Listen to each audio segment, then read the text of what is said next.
İyi akşamlar Medya Haber izleyicileri. Tekrardan bir özel gündem programıyla karşınızdayız. Bütün Kürdistan'da olduğu gibi Rojava Kürdistan'ında da Nevruz büyük bir görkemle karşılandı. Büyük bir coşkuyla kutlandı. Sadece Kürt halkı değil, Rojava Kürdistan'daki bütün halklar, özellikle Kürdüyle, Arabıyla, Asurisiyle, Süryanisiyle, Ermenisiyle bu sene alanlarda Nevruz bayramını kutladılar. Önemli mesajlar verildi, önemli katılımlar oldu. Bütün halklardan önemli bir katılım gerçekleşti, coşku büyüktü. Bu Nevruz Bayramı'nın ortaya çıkardığı sonuçlar, Nevruz Bayramı'nda verilen mesajlar nelerdi? Bunları bu akşam stüdyomuzda bulunan siyasetçi arkadaşımız Hamit Arslan ile beraber sizin için değerlendireceğiz. Evet Hamit arkadaş, öncelikle hoş geldiniz stüdyomuza. Hoş bulduk Dinar arkadaş. Nevruz Anı'nda da beraberdik, gördük halkın coşkusunu. Bu anlamıyla özellikle ilk soru olarak şununla başlamak istiyorum. Rojava Kürdistan'da kutlanan Nevruz'a katılımlar nasıldı? İzleniminiz, gözlemleriniz nelerdi? Özellikle Kamışlı ve Cizre alanındaki Nevruz. Evet. Katılımlar yani diyebilirim ki son 13 yılda, 15 yılda Rojava devrimi geliştikten sonra en anlamlı, en coşkulu, en heyecanlı katılımın, en çok halkın katıldığı, en çok bu katılımda birliktenliğin, Haklar Birliği'nin, demokrasinin, demokratik Rojava, demokratik Suriye'nin haykırıldığı ve birlik ruhunun, ortak yaşamın, zalime, zulme karşı birleşmenin sloganlarının atıldığı bir yıl oldu diyebiliriz yani. Daha önceki yıllarda da bu tür benzer katılımlar vardı fakat çok sönüktü. Niye? Çünkü bir, Kürt Birliği yoktu. İki, demokratik ulusal birlik yoktu. Yani demokratik ulus sistemi tam pekişmemişti. Dolayısıyla katılımlar çok farklıydı, renkliydi, güçlüydü. Sesler, çok farklı sesler birlikte haykırılıyordu. Mesela bunlardan bir tanesi de Kürt ve Arapların, Süryanilerin, Yezidilerin, Ermenilerin yanında Dürzilerin de bu Nevruz'a katılması, Alevilerin bu Nevruzlara katılması, hatta kendi dillerinde, kendi devrim şarkılarını söylemeleri söz konusu oldu ve bu da büyük bir heyecan, coşku ve birlik ruhunu yarattı. Böylelikle Rojava'dan büyük bir ses, büyük bir irade, büyük bir haykırış yükseldi. Bu haykırış da Özgür Rojava ve Kuzey Suriye, Demokratik Suriye sloganıydı ve özgür önderlikle yarınlara yürümeydi. Yani böyle bir coşku ve heyecanla haykırma vardı, renkli bir görüntü vardı, coşkulu ve heyecanlı bir katılım vardı diyebiliriz. Evet, özellikle Alevilerin ve Dürzilerin de alana dönük mesajları oldu. O mesajlarda daha çok öne çıkan neydi? Evet, en çok öne çıkan mesaj halkların ortak yaşamı, halkların birliği, halkların ortak mücadelesi, demokratik mücadele ile zulme karşı durulabileceğini, demokratik Suriye'nin inşa edilebileceğini, ortak yaşamla, ortak mücadeleyle birlikte demokratik ulusla bu renkle mücadele edilebileceği ve yaşanan katliamların önüne geçilebileceği, yeni Kerbelaların yaşamaması için demokratik cephenin mücadelenin oluşturulması gerektiği sloganı ve sözleriydi. Evet. Yine özellikle diğer halklarından, mesela sadece Alevi ve Dürzi değil, bölgedeki Arap halklarından da ve bugüne kadar mesela Suriye'ye, özellikle Baas rejiminin yıkılmasıyla beraber daha öncesinden Suriye'ye gelemeyen bazı muhalif sanatçılar da bu yıl gelmişlerdi, katılmışlardı. Onlardan alınan mesajlar nelerdi acaba? Özellikle Baas rejiminin yıkılmasıyla Suriye'de, özellikle Kuzeydoğu Suriye'de ortaya çıkan özgürlük ortamını, özgür ortamı nasıl değerlendirdiler? Evet, yani ilk defa özgürlük ruhunu Kürtlerle birlikte, Rojava devrimiyle birlikte tattıklarını söylediler yani. Bu özgürlük ruhunun şimdiye kadar bastırıldığı, farkına varamadıkları, özellikle sol, sosyalist kesimlerin, demokratik kesimlerin, entelektüel kesimlerin, edebiyatçı kesimlerin, entelektüel birikimi olan kesimlerin şimdiye kadar bu ruhlarının bastırıldığı, görünmediği, hatta kendilerine sürekli kaçtığı, bu devrimle birlikte, Rojava devrimiyle birlikte ve Nevruz'la birlikte bu ruhun daha çok canlandığı, heyecan bulduğu, haklarla birlikte yeni umutların doğduğu ve ortak mücadelenin mutlaka demokratik cephenin oluşturulması gerektiği vurgusuydu yani. Evet. Sadece Rojava Kürdistan'da değil, bütün Kürdistan'da da bu sene farklı bir Nevruz havası vardı. Özellikle genel Kürdistan açısından Ahmet'te en son bugün İstanbul'da gerçekleşen bir Nevruz oldu. Ahmet Nevrozu, Van Nevrozu, genel bütün Kürdistan'daki ve Türkiye'deki Nevruzlar açısından bakıldığında yine İran'da gerçekleşen Nevroz görüntüleri vardı. Hepimiz izledik. Urmiyesi'nden Mahabad'ına, Merivan'ına kadar çok geniş katılımlı kitlesel Nevroz kutlamaları oldu. Buralarda verilen mesajlar neydi? En fazla göze çarpan neydi bu katılımların? Evet. Yani Nevroz'un farklı bir anlamı var. Özellikle söz konusu Kürdistan ve Kürt halkı olunca Nevroz'un da anlamı biraz farklıdır yani. Evet, Nevroz'un şu anlamı vardır. Yeni gün, Farsça yeni gün anlamındadır. Başlangıçtır, bahardır. Yeni başlangıçların yapılmasıdır. Yeni günün başlaması anlamındadır. Fakat Kürtlerde biraz daha farklıdır yani. Kürtlerde Nevroz anlamı başkaldırıdır, direniştir ve özgürlüktür yani. Bu üç kavramla birlikte Kürtler tarihte sürekli en zor süreçte, en çok kaos ve katliamların yaşandığı süreçlerde Nevruzlarını haykıraraktan sürece cevap olmuşlardır yani. Aynı şekilde şu anda da mesela 21. yüzyılın ilk çeyreğinde dünyada savaş senaryoları, savaş tantamlarının çalındığı ve bölgemizde de en çok sıcak savaşın yaşandığı bir süreçtir yani. Kaos süreçlerinin yaşandığı, katliamların yaşandığı bir süreçtedir. Böylesi bir süreçte Kürtlerden yana Nevroz Bayramı'nda barış, demokrasi, demokratik toplum ve ortak yaşamı haykırmaları, Kürt Ulusal Birliği'nin tek sesle, tek yürekle, tek coşkuyla ve heyecanla irade beyanında bulunmaları ve biz şimdiye kadar Kürt Ulusal Kurtuluşu'nu birlikte Önder Apo ile yürüdük. Bundan sonra da aynı şekilde demokratik kurtuluşumuzu da, demokratik toplumu yaratmayı da Önder Apo ile yürümekten ziyade Önder Apo'nun da yanımızda olduğu bir süreçle birlikte bundan sonra yürütmek istiyoruz. Bunun sloganıyla, bunun coşkusuyla, bunun heyecanıyla tek irade olaraktan iradelerini beyan etmişlerdir. Hem dış güçlere, hem iç güçlere, hem de saldırı düzeyinde olan bazı güçlere karşı Kürtlerin birlik olduğunu, ulusal ruhta birlik olduğunu, demokratik ulusu savunduklarını, demokratik toplumu mutlaka yaratmanın çok önemli olduğunu ve Önder Apo'nun belirlediği stratejide kaygısızca yürüyeceklerini ve Önder Apo ile birlikte bu süreci götüreceklerinin mesajını net olarak verdiler yani. Evet, özellikle 27 Şubat'ta Önder Apo'nun bir çağrısı oldu.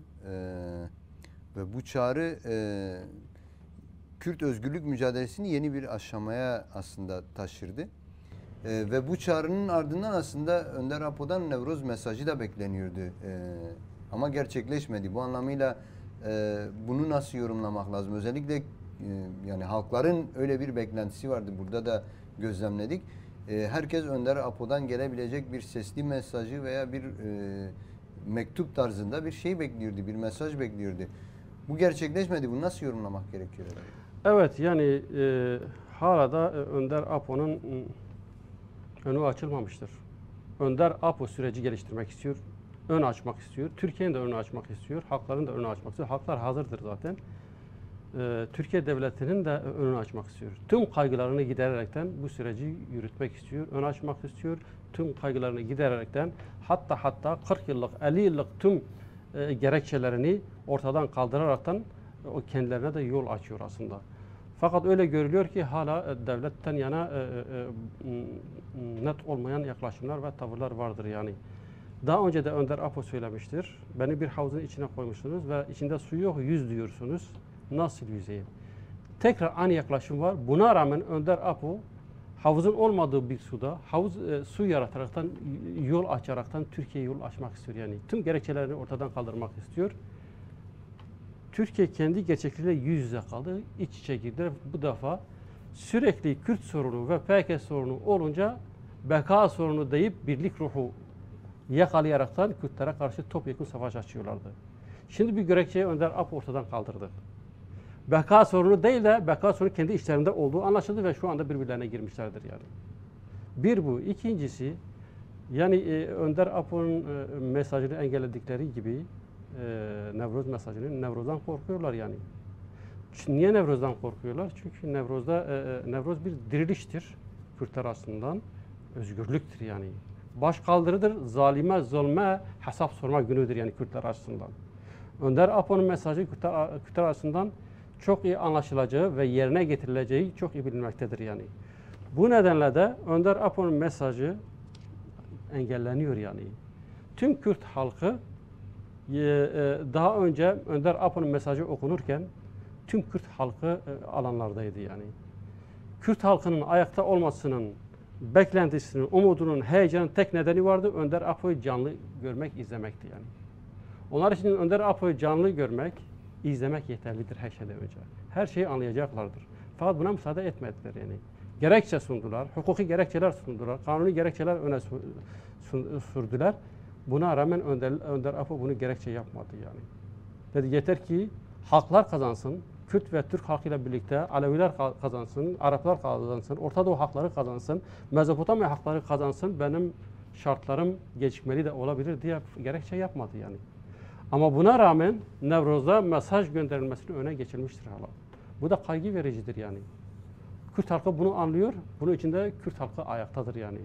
Ve mesajını da net olarak hem Önder Apo'ya vermiştir hem de bu süreci sekteye uğratmaya çalışan, engel olmaya çalışan her kesime de cevaplarını net olarak vermişlerdir yani. Evet, acaba yani halkın kaygı duyduğu nokta sürecin tıkanma noktası mıdır yani, ya da işte sona erme noktası mıdır? Bunu nasıl tanımlamak gerekiyor? Yani kaygı şudur. Önder Apo bu sürece çok ciddi yaklaşmaktadır. Ciddi, stratejik, birikimli, hazır ve çok büyük bir heyecanla bu sürece yaklaşmaktadır. Devlet de bunu görmüştür. Devlet de çok ciddi yaklaşmaktadır. Fakat devlet içerisinde bazı hala ikna olmayan kesimler vardır yani. Bu süreci hem geliştirme hem de bu süreçte ne kadar çok tasfiye edebilirim. Hatta farklı tasfiye yaklaşımları içerisinde olan kesimler var yani. Bunlar engel çıkarmaya çalışıyor. Bu hükümet içerisinde de bazı yaklaşımlar vardır. İşte bunların aşılması gerekiyor. Bunlar aşılmadıkça da sorunlar devam edecektir yani. Hala net bir şey Kürt halkına söylenmemiştir yani. Evet, siz ciddiyet noktasını belirttiniz. Şu aklıma geldi. Şimdi çağrının sahibi olan en baştan itibaren Devlet Bahçeli şöyle bir üst perdeden giriş yaptı yani, dedi Abdullah Öcalan gelsin mecliste konuşsun. Şimdi de yine aynı şekilde diyor PKK gelsin Malazgirt'te Evet. kongresini gerçekleştirsin. Yani bu söylemler bu kadar üst perdeden bu süreci geliştirmeye çalışıp da bu şekilde önünü almaya çalışma veya işte engelleme girişimleri, işte hukuki gerekçelerle veya farklı gerekçelerle, bu gerçekten bu sürecin ne kadar ilerleme umudunu ortaya koyuyor? Evet, yani engel olacaktır. Tarih ve süreçler artık eskisi gibi değil, çok hızlı gelişmektedir yani. Bir saat, bir saniye, bir gün bile çok önemlidir bu tür süreçler açısından. O nedenle de Önder Apo yani bu sürece çok ciddi ve hassasiyetle yaklaşmıştır. Hala da öyle yaklaşıyor. Kürt halkı da öyle yaklaşıyor. Kürt Özgürlük Hareketi de öyle yaklaşıyor yani. Yaklaşımlarından öyle görünüyor. Devlet bir kesimi, Devlet Bahçeli tarafı da öyle yaklaşıyor diye düşünüyorum yani. Niye? Çünkü stratejik düzeyde önderlik bu sürece yaklaşıyor. Kürt ve Türk ilişkisini sadece güncel veyahut da son 100 yıllık olarak alanmıyor. 1600 yıllık, 2000 yıllık süreçlerini nasıl ilişki kurduklarını, stratejik ilişki kurduklarını tarihsel olarak, sosyolojik olarak nasıl bir ilişki olduğunu, bundan sonra nasıl olması gerektiği üzerinde yoğunlaşmış ciddi bir birikimle süreci geliştirmek istiyor ve hiç kimsenin bu süreci bozabilecek gerekçesini bırakmıyor. Çünkü her tarafın düşüncesini alaraktan sürece yaklaşmıştır. Bundan dolayıdır da Devlet Bahçeli işte yine Malazgirt sürecini öne sürmüştür. Bildiğiniz gibi Malazgirt süreci daha çok Selçuklu'yla Bizanslar arasında geçen bir savaştır yani. Selçuklular kendi topraklarını hem geri almak istemeleri hem de Anadolu'ya geçiş yapmak istemişlerdir. Fakat Bizanslar buna engel olmuştur. İzin vermemişlerdi yani. Selçukluların Anadolu'ya girmeleri söz konusu değildi. Giremezlerdi de yani. Bugünkü Türkiye, Türk ve da şeyde olmayacaktı Anadolu'da. Fakat Kürt beyleri vardı ve Malazgirt'ten Kürt beylerle ilişkilendi ve kendilerine kapı açıldı yani. Kapıyı misafirperverlik olarak ortak yaşam, ortak kültür, dayanışma içerisinde alaraktan bugünkü Anadolu'ya geçiş yapmışlardır yani. Bu ilk adımdır. Ondan sonraki adımlar da vardır. Önderlik bundan yola çıkaraktan yani diyor ki bu strateji üzerinde yeni yüzyıla giriş yapmak istiyor. Hiç kimsenin bu hesabı bozamayacağı, bu birlikteliği bozamayacağı bir demokratik toplum sürecini yaratmak istiyor. Böylelikle bu da bazı çevrelerin içine gelmiyor yani. En başta da iktidar güçlerinin işlerine gelmiyor yani. Şimdiye kadar hep buna karşı duruldu fakat ellerindeki koz önderlik aldı yani. Bundan sonra Türk yetkililerinin, Türk devletinin, iktidarların hiçbir gerekçesi Kürt sorunu ve PKK konusunda kalmamış. Hepsi ellerinden almıştır. Bundan sonraki yaklaşım kendi kaderlerini belirleyecektir yani.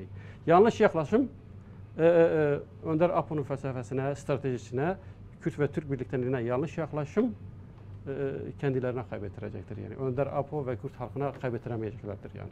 Çünkü diyalektik bir işleyişi esas alır. Evet. Yani takip ettiğimiz bir süreç ve yakından da izlemeye çalışıyoruz. Daha ileride bu konuyu çok daha detaylı tartışırız. Ancak özellikle Rojava açısından Nevroz'da çıkan farklı bir görüntü de ulusal birlik görüntüsü oldu. Yani bu senenin benim görebildiğim geçen senelerden farkı biraz daha kapsayıcı bir katılım vardı. Yani bütün siyasal partilerin, bütün farklı düşünen kesimlerin Kürtler içerisinden Nevroz'a katılımı oldu. Zaten öncesinden bazı siyasi parti çalışmaları da gerçekleşti. Yani KSP'de görüşmesi gerçekleşti. Bu anlamıyla bu geçtiğimiz hafta içerisinde Rojava'da yürütülen ulusal birlik çalışmalarını nasıl gözlemliyorsunuz? Bu konuda ilerleme aşaması nedir? Ne kadar gelinmiştir? Bu nasıl bir sonuca varabilir? Rojava Kürt tarihi açısından, Rojava tarihi açısından, Rojava'daki Kürtlerin tarihi, partilerin tarihi açısından ilk yıllar 2012 yıllarında, onun için devrim başladığı süreçlerde Desteği diye yüksek deste diye bir komite vardı yani. Yüksek konsey vardı. Bu konseyde bu partiler birleşmişti ve ortak mücadele yürütüyorlardı. O süreç biraz daha anlamlıydı, iyiydi ama o süreçten sonra bozuldu ve bugüne kadar da birleşemediler yani. İlk defa Rojava'da Kürtler parçalı duruşlarını, ulus birliğine hizmet etmeyen yaklaşımlarını, gereksiz kaygılarını, çıkarlarını, dar çıkarlarını bir tarafa bırakaraktan ortak paydalarda, ortak ulus çıkarlarında genel prensiplerde anlaşma durumları söz konusu olmuştur. Niye? Çünkü Rojava gibi küçük bir yerde, çok fazla büyük değil. Tabii Rojava devrimi denince büyüktür. Devrimi büyüktür, zihniyeti büyüktür, felsefesi büyüktür. Ancak Kürtler 51 tane partiden oluşuyor. Sadece Kürtlerde 51 tane parti var yani. Yani bunların bu kadar parçalı olması Kürtlere kaybettiren asıl nedeni de buydu yani. İlk defa bu parçalılık aşılıyor yani. Ortak ulus, Kürt ulusu etrafında birleşme, temel prensiplerde birleşme, kaygılarını bir tarafa bırakma ki mecbur bırakılmıştır. Ortak bir şemsiye altında birleşilmezse tüm grupların kaybedeceği açığa çıktı yani. Sadece küçük partilerin değil, büyük partilerinde, Şam karşısında, oluşturulan yeni yönetim karşısında, diğer güçler karşısında, dış güçler karşısında kaybedeceklerdir. Onun için birlikte olma, birlik olma her şeyden önce bu süreçte geliştiği anlamlıdır. İleriki süreçte konferansları da, kongreleri de olacaktır.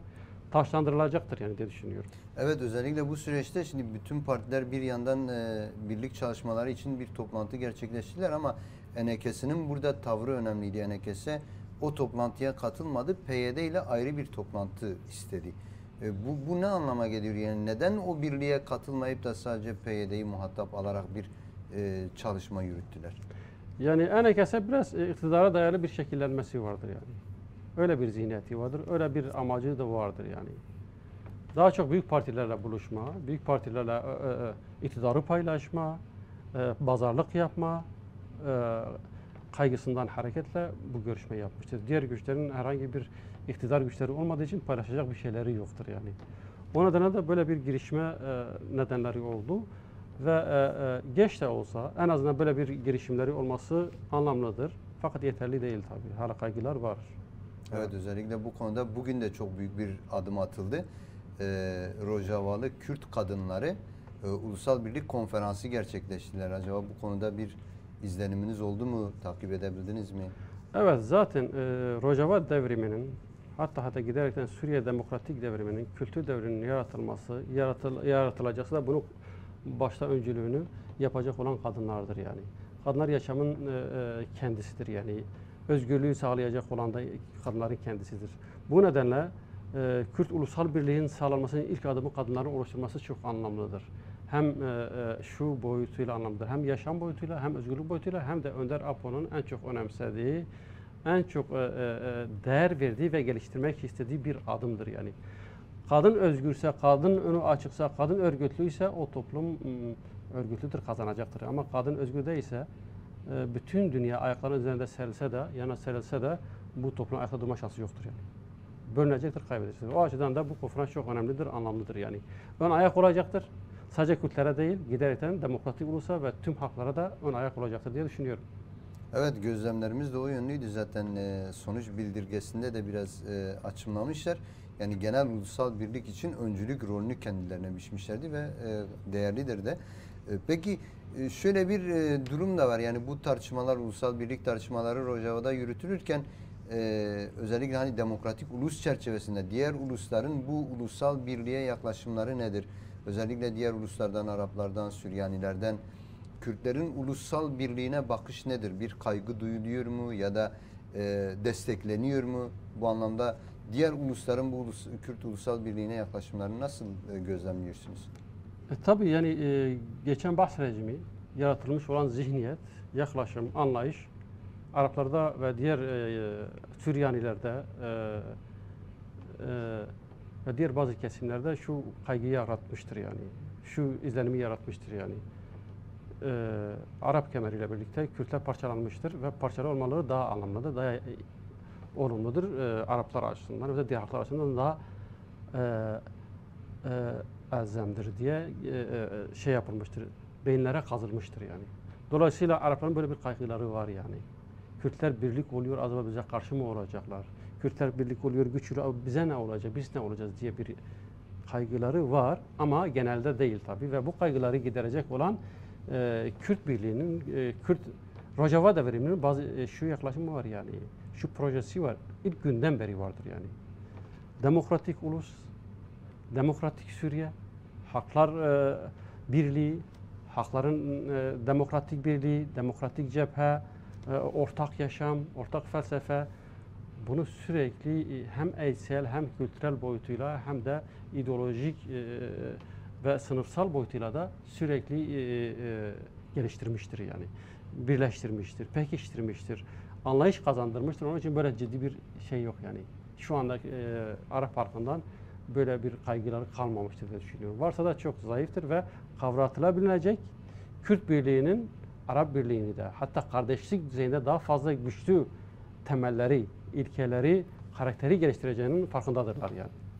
Evet, halklar açısından hani kaygı duyulacak bir durum yok aslında. Yani halkaların da o anlamıyla bir kaygı duyma durumu yok. Ama özellikle bu ulusal birliğin Suriye'deki özellikle bu Şam'da oluşturulan yönetimin ardından işte Colani başkanlığında oluşturulan yönetimin ardından bu ulusal birlik ileriki süreçte Suriye'deki gelişmelere nasıl yansır? Nasıl etkide bulunur? Kürt Ulusal Birliği Suriye'de ve Rojava'da karakteri gereği demokratik ulus, cinsiyet mücadelesi öne çıkaran, daha çok kadın özgürlüğünü esas alan, demokrasi öne alan, ekolojik sistemi esas alan, yerel yönetimleri, halk yönetimini esas alan duruşuyla, misafirperverliğiyle, yaratmak istediği demokratik ulus projesiyle esas Suriye'yi demokratik yarınlara taşıyacak olan tek projedir, tek yaklaşımdır. Karakter olarak kazandıracaktır yani. Kürtlerin birlik olmaması durumunda, parçalı olması durumunda da Suriye'nin tek adam rejiminin belirtmiş olan yeni geçici anayasanın, Arap Cumhuriyeti'nin, Bas rejimini aşmayan daha fazla İslam hukukuna dayalı bir sistemin giderekten hakları, zihniyetini körelteceği, özgürlükleri yok sayacağı ve katliamları yapacağı bir şeyi gerçekliği vardır yani. Böyle bir karakteri vardır şeylerin, iktidarların. Şu anda görüldüğü gibi de deniz kenarında Alevilere karşı Latkiye'de ve Tartus'ta, Hamus'ta gerçekten ikinci bir Kerbela yaşatıldı yani. Aynı Muaviye'nin torunları tarafından aynı zihniyetle, aynı yaklaşımla Alevi halkına tekrardan yeni bir Kerbela yaşatıldı. Ve hala da bu Kerbela'ya devam etmektedir yani. Belki şeye verilmiyor, basına fazla verilmiyor fakat hala durdurulmuş değil. Bunun durdurulması Kürtlerin sisteme girmesiyle, sistemi değiştirmesiyle, zihniyeti değiştirmesiyle mümkün olabilir yani. Evet. Hatta diğer halklarla birlikte yani. Belirttiniz yani özellikle Alevi Nusayri halkına dönük yani sahil kesimi denilen Suriye'nin sahil kesimi denilen bölgede çok yoğun katliamlar da oldu. Bu anlamıyla yani eğer hani vurguladınız aslında ama daha da biraz açımlamak gerekiyor bence. Özellikle mevcut yönetimin halklar üzerinde nasıl bir tehdit oluşturuyor? Şam'da oluşturulan yönetim halkların en büyük tehdit olarak nasıl ortaya çıkıyor? Hani bir Emevi zihniyetinden, bir işte katliamcı zihniyetten bahsettiniz ama bunun daha ilerisi nasıl olabilir?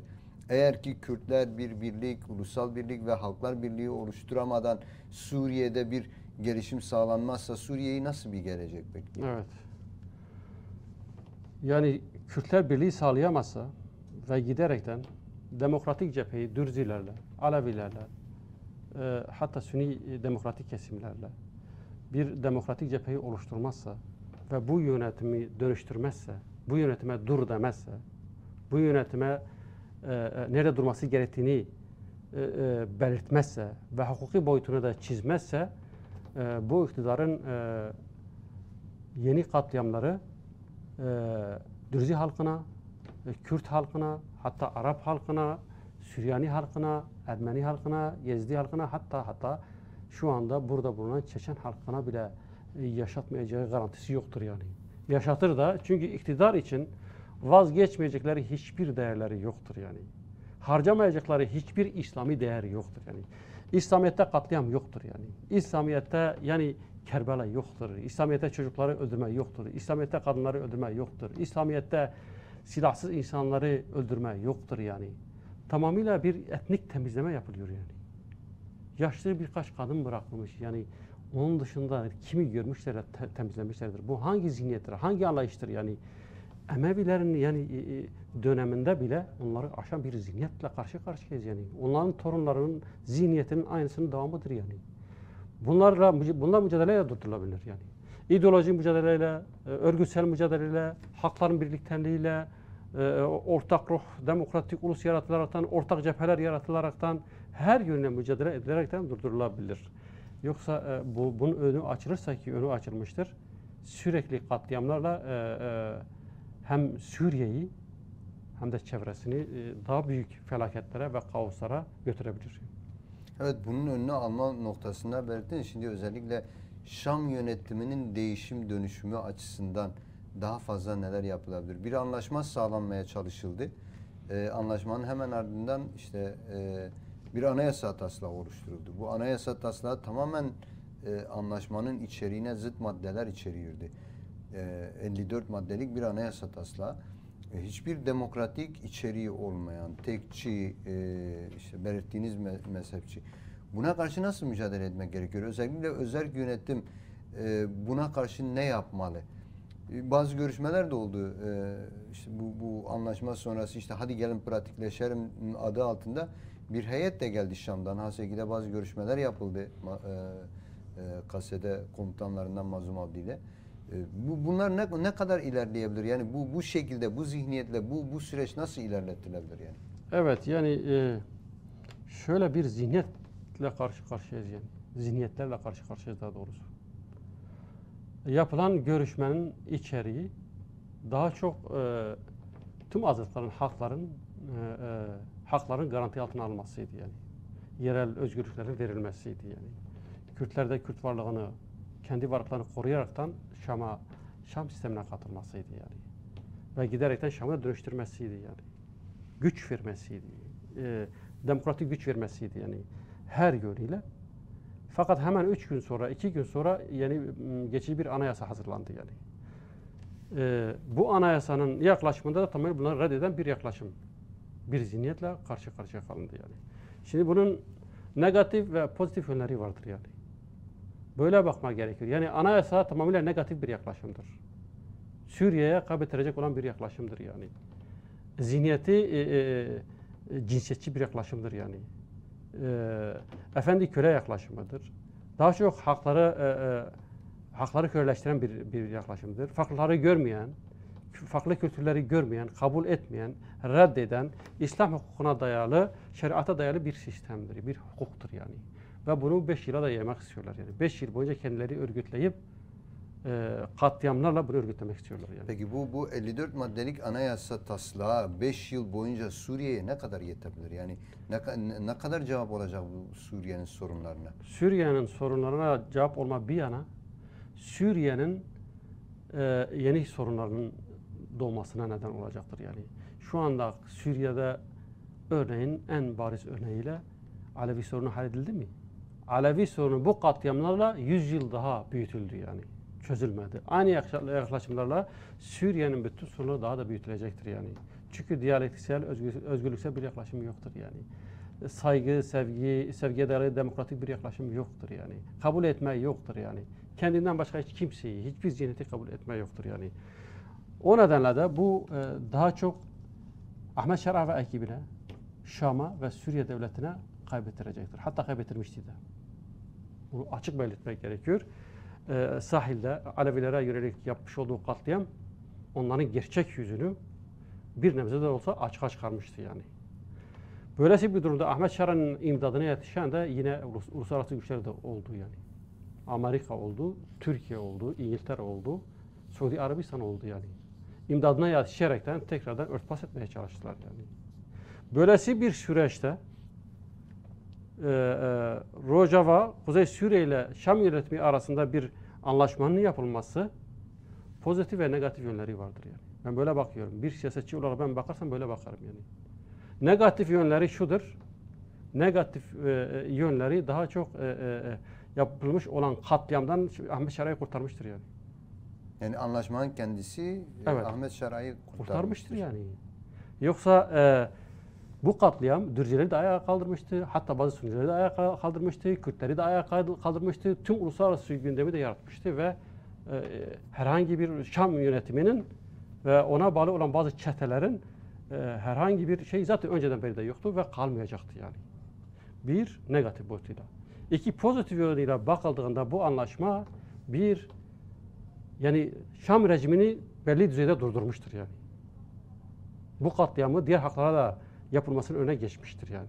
En azından bir frenlenme yapmıştır ve demiştir ki bak biz varız, biz bir gücüz ve bu tür yaklaşımları kabul etmiyoruz yani. Yani bu anlaşma yapılırsa daha farklı bazı şeyler yapılabilir yani. Önüne geçilebilir. Özellikle maddelerden biri ateşkes, yani bütün Suriye topraklarında ateşkesin sağlanması. Bu madde acaba şey açısından geçerli değil miydi, bu katliamların önüne geçilmesi açısından? Kesinlikle. Öncelik oydu zaten. Öncelik oydu. Ondan sonra SMO güçlerinin Suriye Rojava topraklarına saldırılarını durdurması gerekiyordu yani. Her ne kadar yani SMO Türkiye bağlı olan paramiliter güçlerin ayrı görükse de bunlar da Şam yönetimi birleşmiş olan güçlerdir yani. Nasıl olur hala saldırıyor ve Ahmet Şara oradan Şam yönetimi görüşme yapıyor yani.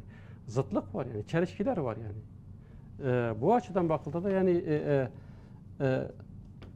bu anlaşmanın böyle bir şeyi var yani. Böyle bir pozitif yönü de var fakat durmadı.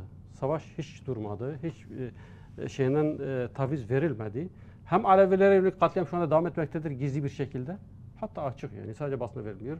Hem de Rojava'da Kürtlere karşı, özerk yönetime karşı savaş devam ediyor yani.